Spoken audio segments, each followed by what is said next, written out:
Hello दोस्तों, कैसे हैं आप सभी लोग। मैं ममता आप सभी का स्वागत करती हूं अपने चैनल बढ़ते कदम में। और आज हम बात करेंगे बुक रिव्यू की। तो बुक रिव्यू में आज मैं लेकर आई हूं आपके लिए किताब सुपर सक्सेस के गोल्डन रूल्स। ये नेपोलियन हिल की किताब है और इस किताब में 192 पेजेस हैं। इस किताब का रेट 200 रुपये है। आप इसको किसी भी बुक स्टोर या फिर ऑनलाइन खरीद सकते हैं। मैंने इसको ऑनलाइन परचेज़ किया था। तो इसे पढ़ने के बाद मुझे कई चीज़ें सीखने को मिली, आपको भी मिलेंगी अगर आप जब आप इसको पढ़ेंगे। इस किताब में ये पहला चैप्टर है कि मानव मन की शक्ति। हम सभी के अंदर कुछ गुण होते हैं, कुछ अवगुण सभी के अंदर होते हैं और समय समय पर वो बाहर भी निकलते हैं। जैसे हंसना, रोना, दुखी होना, परेशान होना या फिर खुश होना, और पसंद नापसंद, आशावाद निराशावाद, प्यार नफ़रत, सब चीज़ें हैं। और समय समय पर जब ये बाहर निकलती हैं और इनको कभी कभी हम कंट्रोल नहीं कर पाते हैं। और कंट्रोल हम इसलिए नहीं कर पाते क्योंकि हमने उनके ऊपर पहले से नहीं कमांड बनाई होती है कि जब हमें गुस्सा आएगा तो हम उसको कैसे कंट्रोल करेंगे। अगर हमको ज़्यादा हंसी आई, हमें कहीं नहीं हंसना है, तो हम उसको कैसे कंट्रोल करेंगे। इसकी हमें पहले से प्रैक्टिस नहीं होती है। सो आज बात करेंगे कि मन की शक्ति को कैसे हम बढ़ाया जाए। मानव एक्चुअली ये हमें कौन से अच्छे गुणों को अपने ऊपर हावी करना है और बुरे गुणों को हावी नहीं करना है या उनको अपने अंदर से दबाना है। निकाल तो नहीं सकते, दबाना है। उसके उन बुरे गुणों का पर अच्छे गुणों को हावी कैसे करना है, ये हम आज जानेंगे इस किताब में। तो जैसे हमें उसके लिए थोड़ी सी मेहनत करनी पड़ेगी, और वो थोड़ी सी मेहनत है कि हमें अपने दिमाग का पहरेदार बनना पड़ेगा। दिमाग का पहरेदार का मतलब है कि हम जो भी काम करेंगे उससे पहले हमें ये सोचना है कि ये अच्छा है या नहीं है। हम इनको दो मीटर में नाप सकते हैं, जैसे कि ये हमारे लिए कितना अच्छा है और समाज के लिए कितना अच्छा है। या हम जो काम कर रहे हैं वो हमारे लिए कभी कभी होता है कि हमारे लिए तो अच्छा है लेकिन समाज के लिए नहीं अच्छा होता, या हमारे घर वालों के लिए नहीं अच्छा होता। तो वो काम हमारे लिए कितना अच्छा है और फिर समाज के लिए कितना अच्छा है या हमारे घर परिवार के लिए कितना अच्छा है, तो तीनों जगह उसका क्या इम्पैक्ट होता है, ये हमें सोचना है।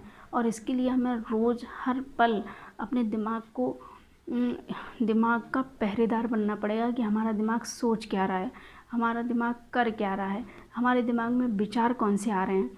सो हमें अपने दिमाग का पहरेदार बनना पड़ेगा। अगर आप नहीं हैं तो, अगर आप हैं तो बहुत अच्छा है, नहीं है तो आज से प्रैक्टिस कीजिए। इसका दूसरा चैप्टर है और बहुत महत्वपूर्ण है। ये मैंने किसी और किताब में नहीं पढ़ा है। बाकी गुण तो शायद में थोड़ा इधर उधर होते हैं और मुझे कई किताबें मिले जुले होते हैं, लेकिन ये जो गुण है ये बहुत महत्वपूर्ण है। और ये किसी और किताब में मुझे नहीं मिला, सिर्फ इसी किताब में मिला है। और ये शेयर करना मुझे आप बहुत ज़रूरी लगा। बाकी चीज़ें तो आप सब मिल जाएंगी, मेरे और वीडियोज़ में मिल जाएंगी, और आगे भी मैं वीडियोज़ बनाऊंगी तो शायद उनमें चर्चा करूंगी। लेकिन ये गुण नहीं छोड़ना चाहिए। ये है कि अपने हमसफ़र लोगों से झगड़ा करना छोड़ें। सो ये मुझे इतना अच्छा लगा कि आजकल लोग आसपास जब होते हैं कि तुमने ये काम नहीं किया, ये तुम्हारा काम था, ये मेरा काम नहीं है, मैंने आज ज़्यादा काम कर लिया, ये हमारे घरेलू चीज़ों में, घरेलू बातों में ये अनायास आ ही जाता है। या फिर हम कहीं काम कर रहे होते हैं, वहाँ पर भी ये चीज़ लागू होती है कि हम लोग ये सोच लेते हैं कि उसने ज़्यादा काम किया, हमने कम किया, या हमने ज़्यादा किया, उसने कम किया। तो इसमें ये जो राइटर है वो ये बताते हैं कि अगर आपका मन ऐसा है, अगर आप ये सोचते हैं, अगर आपके अंदर बदले की भावना है, और बदले की भावना अपनों के अंदर ही होती है। हम किसी आप कभी ये सोचते हैं कि हम कहीं रह रहे हैं और 3 किलोमीटर या 30 किलोमीटर दूर जाके किसी व्यक्ति से हम नफ़रत करें।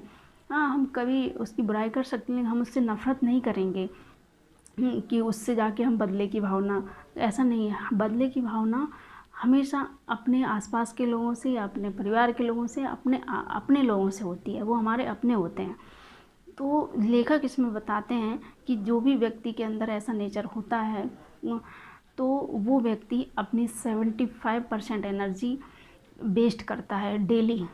और अगर वो 75% एनर्जी अगर अपने कामों में लगाए तो शायद वो बहुत सफल हो सकता है, इतना सफल हो सकता है कि वो शायद उसके आसपास के लोग जानेंगे भी नहीं। और इसका अगर अब बात करते हैं कि आखिर ये हम इस 75% एनर्जी को बचाएंगे कैसे, तो इसका बचाने का एक बहुत ही आसान तरीका इस किताब में बताया है कि अगर कोई हमारे साथ बुरा करता है तो उसका जवाब आप अच्छाई से दीजिए।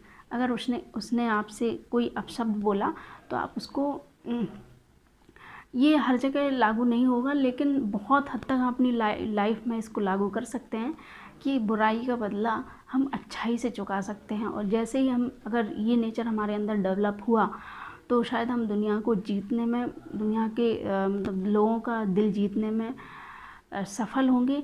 और हम अपने बिजनेस, काम या जॉब, जो जिसको भी, हम उसको सफल बना पाएंगे।